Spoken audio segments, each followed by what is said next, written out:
Matapos ang paglusob ng mga grupo ni X Uzuki, ngayon na i-review na natin ang chapter 151 and 152 ng Sakamoto Days ay sa wakas, masasaksan na natin ang full and final fight ng Nagumo versus Gaku na isang laban na magpapamalas talaga sa kanilang tunay na lakas pagdating sa labanan. Kaya naman, this is Mr. Meken at huwag na natin patagalin pa. Let's go! 見られちゃったか。 Nagsimulang chapter dito kina Nagumo at Gaku na nakalock-in na at may kita na umabot sila rito sa kabilang hall. Sabay dumistansya naman si Nagumo na sabi sa kanyang isipan na malakas daw si Gaku na siguro ito raw ang pinakamagaling na nakalaban niya. Nasabi naman ni Gaku na matagal-tagal na raw since na natagalan siya sa pag-handle ng isang tao. Nasagot naman ni Nagumo na ayos ka lang ba? Kailangan mo bang mag-CR? Tugon naman ni Gaku na bibilisan na raw niya ang pagtapos dito kay Nagumo para makaalis na raw siya. Sabay bigla siyang napunta sa likuran ni Nagumo at naghahanda ng mga kaibigan. Napansin naman ito ni Nagumo habang si Gaku ay bumuelo na at tinamaan niya rito ang may overpass. Inuchi ay nagawa naman ni Nagumong makaiwas na ngayon papahulog na at naghanda ng isang sight na weapon. Sabay nag-land siya rito sa isang plane at napansin naman ni Gaku ang sight na weapon na yan na ngayon ginamit ito para salubungin siya. Subalit nagawa pa namang ma-block ni Gaku ang attacking yan gamit din ng kanyang weapon. Maya-maya pa may napansin naman si Nagumo nang itinapat ngayon ni Gaku ang kamay nito dito sa kanya at inilapit niya ito sa dibdib ni Nagumo. Napatingin naman dito si Nagumo nang gumamit ngayon si Gaku mga kaibigan ng 1-inch punch na nagpalipad ngayon kay Nagumo at nagpatagos sa katawan mismo ng plane. Nasabi naman ni Nagumo sa kanyang isipan na ang skill daw nito pagdating sa hand-to-hand combat at ang paraan daw sa kung paano umaatake itong si Gaku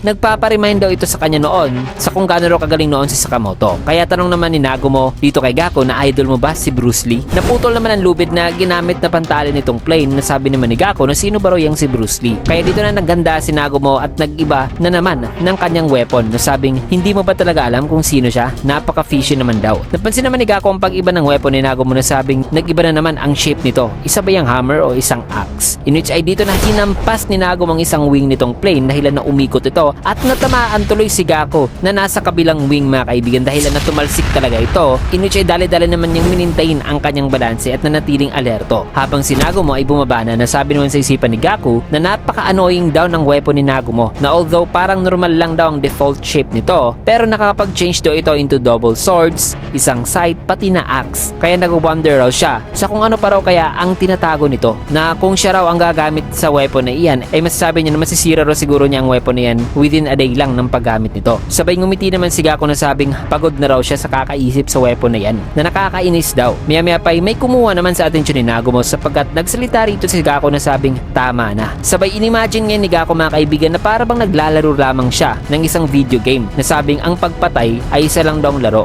Kailangan mo raw itong i-enjoy dahil kung hindi ay masasayang lang daw ito. Makikita na nakatingin lang sa kanya si Nagumo mga kaibigan na bago muna yan kung naghahanap kayo ng isang app o platform na kung saan ay pwede kayong manood ng iba't ibang movies at TV series, mapa-sports man yan o anime series at anime movies, ang lahat ng yan ay available mga kaibigan sa Ucine. Kaya kung interesado ka, pindutin nyo lang ang link na iiwan ko dyan sa pinned comment mga kaibigan. At kung napindot nyo na, ay i-click nyo na lang ang Ucine para ma-download ito upang makapag-binge watch na rin kayo. Ayan, maraming salamat. Now let's get back to the video. So mabilisan namang sumugod dito si Gaku habang si Nagumo ay naghahanda na gamit ang isang blade na kung saan ay sinilubong niya ang atake ni Gaku pero sinanggalang ito ni Gaku gamit mismo ang braso nito dahilan na tumagos ang blade na yan mga kaibigan dito sa braso ni Gaku. Subalit walang imik si Gaku at binali lamang ang blade. Sabay dito na siya nag-attempt ng isang suntok na kung saan ay naghanda naman si Nagumo at ginamit ang braso ni Gaku na paparating upang makatalon siya at makaikot dahilan na nakagawa siya ng isang sipa mga kaibigan na blinak naman ni Gaku gamit ang kanyang braso. Sabay hinawakan na ang binti ni Nagumo kaya mabilisan namang dumistansya si Nagumo na nandi pa nga siya nakapwesto ng maayos ay sinundan kagad siya dito ni Gaku ng isang atake gamit ang weapon nito na blinak naman ni Nagumo na ngayon nainis mga kaibigan. Nasabi naman ni Gaku na alam mo na ang importante raw sa isang weapon ay kung gaano raw ito katibay at gaano rin daw ito kabigat. At may kita rito na unti-unti na nagka-crack mga kaibigan ang weapon ni Nagumo. Subalit in a split second ay nagawa ni Nagumong masaksak si Gaku. Bakit na lubos na gumulat kay Gaku nang nakita niya ang isang invisible blade na siyang ginamit ngayon ni Nagumo. Nasabing ang susi raw sa pagpatay ay ang panlilin lang. May kita naman na tumagos talaga ang blade at binunot ngayon ni Nagumo. Nasabing paumanhin sa tingin daw kasi niya ay di niya raw matatalo sa suntukan itong si Gaku kaya nandaya raw siya ng konti. Ang problema lang daw sa armas na to o sa weapon na ito na kanyang ginamit ngayon ngayon ay isang beses nilang daw itong nagagamit since nadidikatan daw ito ng dugo kapag nagamit na niya sa isang target. Nasabi naman sa isipan ni Gaku na isang transparent glass na hindi, sarong ceramic. Ngayon na nakita niya na raw ito ng maayos ay hindi raw pala talaga ito totally invisible. Nadidistract lang daw pala siya ni Nagumo gamit ang iba't ibang transformation tricks ng weapon nito na ang lalaki rong to ay napaka-tricky raw na i-deal. May kita naman na pinitigilan ngayon ni Gaku ang pagdurugo dito sa kanyang tiyan. Nasabi naman ni Nagumo na di ka na magtatagal kung di mo yan i-treat. Sagot naman ni Gaku na ayos lang ako. Na sa kanyang isipan ay sabi niya na hindi lang daw pala ang matandang may katana ang worthy na paglaruan. Sabi naman ni Nagumo na susuko ka na ba? Mukhang hindi ka naman yung tipo na susuko. Sagot naman ni Gaku na mas ginaganahan daw siya kung meron daw time limit. Kasi sugatan na siya rito mga kaibigan at nagkakaroon na ng bleeding. At ngayon ay papa-enter na raw sila sa isang killing speedrun. At dito na inimagine ni Gaku na pinindot na niya ang continue. Na habang nakatingin sa kanya si Nagumo ay mabilisan namang umatake si Gaku na nagpatalsik kay Nagumo at napunta siya rito sa isang kotse. Napaubo naman rito si Nagumo mga kaibigan na may inis na muka at seryoso na. Agaran naman pumasok si Gaku sa loob ng sasakyan na habang nakatingin si Nagumo sa likod nitong seat ay dito niya inatake si Gaku ng ilang beses gamit ang blade nito na iniwas-iwasan naman nito. Sabay inihanda na ni Gaku ang kanyang weapon at itinapat niya sa backseat na ngayon nagcha-charge na at nag-release ng blast kung kaya't dahil sa impact ng blast ay nag-move forward ang sasakyan at nahulog sila rito na habang nasa ere ay nakahanda na si Gaku at dito na niya inatake si Nagumo na kung saan ay nawasak pa talaga ang weapon ni Nagumo mga kaibigan. Magkasabay naman silang bumagsak pero nakapaghanda pa rin si Nagumo at mabilisan na tumayo na nakatingin ngayon kay Gaku na ngayon sumugod na at nagpalitan sila rito ng atake mga kaibigan at may kita na seryoso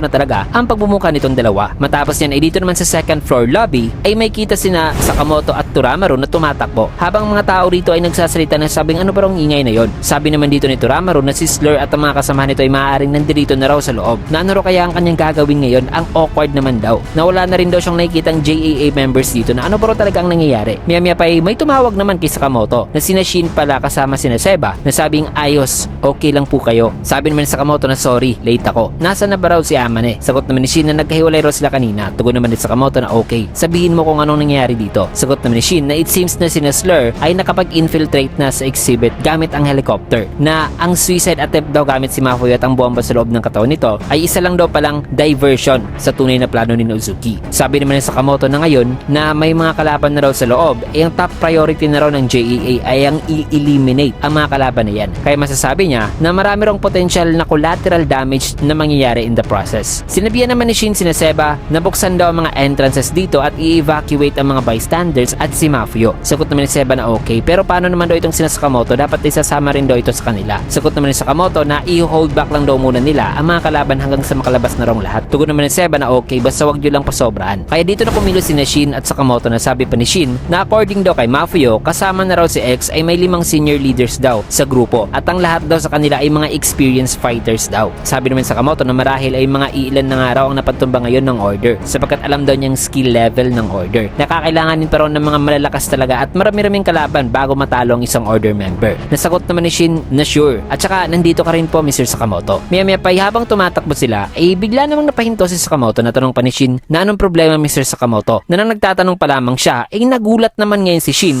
nang may kita mga kaibigan si Nagumo na puro nasaksak mga kaibigan at nakabaon pa ngayon sa kanyang katawan ang mga weapon at di na ito humihinga pa. Di naman makapaniwala itong dalawa sa kanilang nakita. Nasabi pa ni Sakamoto na Nagumo. Matapos din ay may kita naman ang isang taong naglalakad na si Gaku pala na napuruhan din. Nasabi naman ni Uzuki na napakabihira lang daw na makita itong si Gaku na ganito raw kabugbog. Natanong pa nito na kaya mo pa bang lumaban Gaku? So grabe, sa gitna ng napaka-intense nila ng labanan kanina mga kaibigan ay natagpuan na lang ni Sakamoto si Nagumo na tadtad na ng saksak na tinalo pala siya ni Gaku na ngay kasama na ngayon si Uzuki. Man, what a fight. Pero paano kung sasabihin ko sa inyo na sa susunod na chapter ay doon nyo mawitness ang isang peak moment ng isang assassin na grabe, napakatindi talaga ang kanyang gagawin mga kaibigan. Kaya tutok lang kayo kasi dito mo natin tatapusin yung video sa last panel na ito. Kaya naman kung nagustuhan nyo yung video, can get a like, comment, subscribe na rin for more videos like this. Maraming salamat and see you guys again on my next video.